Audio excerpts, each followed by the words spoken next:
السلام عليكم ورحمة الله تعالى وبركاته. مرحبا بالجميع وتحية إليكم من جديد. برنامج اليوم سوف نتطرق فيه إلى سبب رفض فيزا لم شمل إلى الولايات المتحدة الأمريكية، وكذلك سوف نوضح لكم سبب رفض فيزا لغير الهجرة إلى الولايات المتحدة الأمريكية.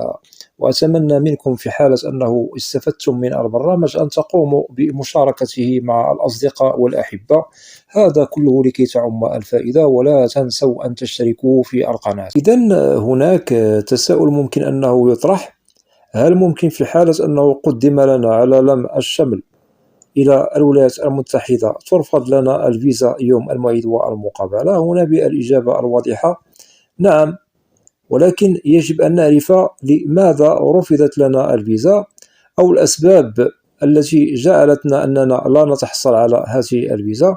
هذا بالطبع سوف نوضحه لكم الآن في البرنامج. وكذلك لازم أن نعرف الفارق ما بين فيزا الهجرة وفيزا لغير الهجرة. لماذا ترفض الفيزا في الحالتان الاثنين؟ هنا للتأكيد ممكن للفيزا المتعلقة بالهجرة إلى الولايات المتحدة عن طريق لم الشمل، وبالطبع هي مقدمة داخل الولايات المتحدة بالطبع للشخص الذي هو خارج الولايات المتحدة، والمراد لم شمله إلى أمريكا. هنا بالطبع ممكن أن الفيزا ترفض يوم الموعد والمقابلة، وبالطبع هناك أسباب. وهنا للتأكيد كذلك ممكن لفيزا لغير الهجرة أن ترفض، وهذا النوع من الفيزا لغير الهجرة بالطبع يقدم خارج الولايات المتحدة الأمريكية لدى السفارة الأمريكية. أتمنى أن تكون هذه النقاط واضحة، وسوف نوضح لكم بأنه فيزا لغير الهجرة على اختلاف أنواعها، وسوف نذكرها لكم بعد قليل. ممكن أن المقدم على نوع من فيزا لغير الهجرة أن ينصدم بالرفض المباشر يوم الموعد والمقابلة بالسفارة الأمريكية. إذن للتأكيد بالنسبة للفيزا لغير الهجرة نقدم عليها خارج الولايات المتحدة، لأن هناك قوانين مرتبطة بالشروط. بالطبع عندما ترفض الفيزا هناك قوانين مرتبطة بالشروط والمؤهلات التي يجب أن تتوفر في المقدم على فيزا لغير الهجرة للدخول إلى أمريكا. أي أنه لازم أن يعرف ما له وما عليه، لازم إثبات بأنه لديه روابط للعودة إلى بلده الأم، وكذلك لازم أن يوضح الغرض من الدخول إلى أمريكا عن طريق هذه الفيزا، وكذلك لازم أن يوضح أو يصرح بالقدرة المادية التي لديه والتي سوف يقوم بالاستعانة بها عند دخوله إلى الولايات المتحدة. في حالة أنه اتضح للقنصل بأنه نواياك، أي أنك كمقدم على فيزا لغير الهجرة ملفك المقدم يعكس هذه الإثباتات التي ذكرناها لكم قبل قليل، بالطبع أنه لازم أن تثبت بأنه سوف تعود لبلدك الأم، وتثبت القدرة المالية، وتثبت الغرض الذي سوف تدخل به عن طريق هذه الفيزا إلى أمريكا. هنا في حالة العكس فممكن الرفض بدون نقاش يوم الموعد والمقابلة، أي أن الفيزا سوف ترفض لكم. أتمنى أن تكون هذه النقاط واضحة. إذن بالنسبة للفيزا لغير الهجرة، في حالة أن المقدم عليها تحصل على هذه الفيزا فهي تعتبر فيزا مؤقتة لا تخول للحاصل عليها المكوث والإقامة الدائمة بأمريكا، بل لازم عليه العودة إلى بلده الأم. لهذا ذكرنا لكم هناك إثباتات لازم أن يثبتها الشخص المعني بملفه يوم الموعد والمقابلة إذا أراد الحصول على الفيزا. في حالة أنه لم يثبت بالطبع النقاط التي طرحناها لكم قبل قليل عودة إلى بلده والقدرة المالية والغرض من الدخول إلى أمريكا، هنا سوف ترفض يعني الفيزا. وسوف نذكر لكم أنواع هذه الفيز، وهذه الفيز التي سوف نذكرها لكم هي فيزا لغير الهجرة إلى الولايات المتحدة الأمريكية. وسبق أنني قمت بتنزيل برامج عن كل فيزا باسمها، ممكن أن تقوموا بالعودة إلى هذه البرامج عبر القناة، وسوف تستفيدوا أكثر وأكثر بالتعريف عن كل فيزا باسمها. أولا بالنسبة للفيزا الأولى هي فيزا باي 1 وفيزا باي 2 وفيزا F1 وفيزا M1. إذا هذه الأنواع من أنواع فيزا لغير الهجرة لا تخول للحاصل عليها الإقامة الدائمة بأمريكا. ننتقل كذلك إلى فيزا الهجرة إلى الولايات المتحدة. هذا النوع هو يخول للحاصل على هذا النوع من فيزا لم الشمل بالطبع الإقامة الدائمة بأمريكا. وسوف نوضح لكم أسباب رفض فيزا لم الشمل للشخص المعني بها. وغالبا الرفض يتضح في المعلومات والبيانات المصرح بها لدى الشخص المعني بملفه. وبالطبع سبق وضحنا أنه الملف المتعلق بفيزا الهجرة يقدم داخل الولايات المتحدة، عكس ملف فيزا للهجرة تقدم خارج الولايات المتحدة. وهنا سبب رفض فيزا الهجرة هناك أسباب مختلفة، من ضمنها التدليس، الكذب.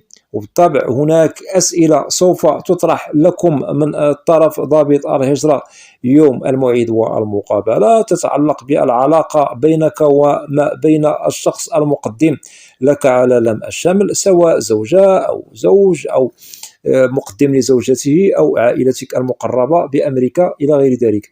وكذلك هناك تدقيق على كل صغيرة وكبيرة تتعلق بكل نوع من فيزا لم الشمل من طرف ضابط الهجرة يوم الموعد والمقابلة.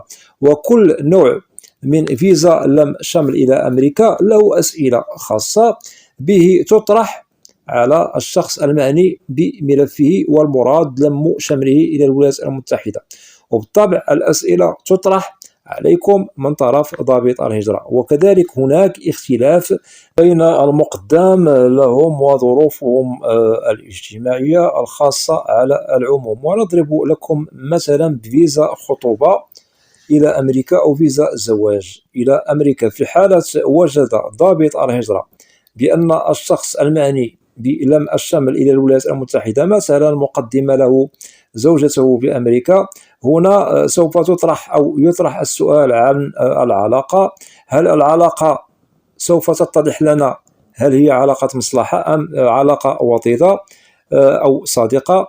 وكذلك هنا سوف ينظر إلى الملف هل به كذب، شوائب، تدليس في المعلومات والبيانات. هنا بالطبع في حالة أنه هذه النقاط التي ذكرناها لكم بالطبع هي في مسار منظم ليس بالمشكل، بالطبع ممكن للشخص المعني بلم الشمل من طرف زوجته أن يتحصل على الفيزا. أما في حالة أنه يثبت العكس فسوف ترفض له الفيزا. وبالطبع الشخص المعني بالأمر والمراد لم شمله إلى أمريكا بالطبع سوف ينصدم بالواقع أمام ضابط الهجرة. لهذا ننصح بأنه يجب على كل من هو مقدم له على لم الشمل إلى الولايات المتحدة أولا الصدق في كل شيء يتعلق بالمعلومات والعلاقة المرتبطة بالشخص المقدم لكم يعني داخل الولايات المتحدة الأمريكية. هذا بالطبع سوف يخول لكم الأريحية يوم الموعد والمقابلة في الحصول على الفيزا بدون مشكل.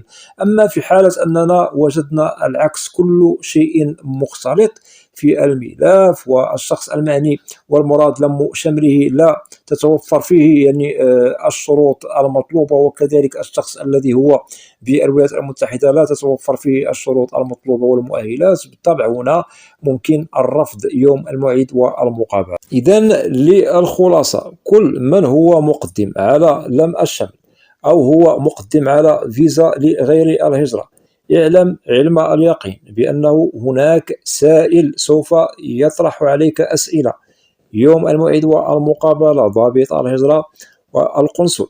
في حالة أنه أقنعتموه بالإجابة الواضحة والمعلومات والبيانات الصحيحة والصادقة، وكذلك الصدق في كل شيء، هذا سوف يسهل عليكم الحصول على الفيزا. أما في حالة أنه هناك خلط في الأوراق وهناك تزوير وكذب وتدليس إلى غير ذلك، هنا بالطبع سوف نجد بأن هناك ليس من إقناع يوم المقابلة، فهذا يسبب الرفض لكم لا محال يوم الموعد والمقابلة. واعلموا بأنه قانون الدخول إلى أمريكا سواء بفيزا الهجرة أو لغير الهجرة متفرع في كل ملف ونوع فيزا مقدمة، وكل فيزا لها قوانينها الصارمة للحصول عليها. وللتأكيد كلما اتضحت الأمور يوم الموعد والمقابلة وخفايا الملف التي تتعلق بكل نوع من فيزا مقدمة لكم باسمها أو نوعها، وسوف نجدها محترمة بضوابط وقوانين مشروطة ومطلوبة، فإن شاء الله الفيزا سوف تتحصلون عليها، وبالطبع المعني بملفه سوف يلقى أريحية في الحصول على الفيزا بدون مشكل. أما في حالة العكس بدون احترام قانون فيزا بنوعها واسمها، بالطبع الرفض هو سيد الموقف. ودائما لازم أن نضع في الحسبان بأن هناك شروط ومؤهلات لازم أن تتوفر في كل من هو مقدم على فيزا للهجرة أو لغير الهجرة. نتمنى أن تكون هذه النقاط واضحة، ولا يمكن التساؤل مع من يخالف قانون طلب فيزا للدخول إلى أمريكا.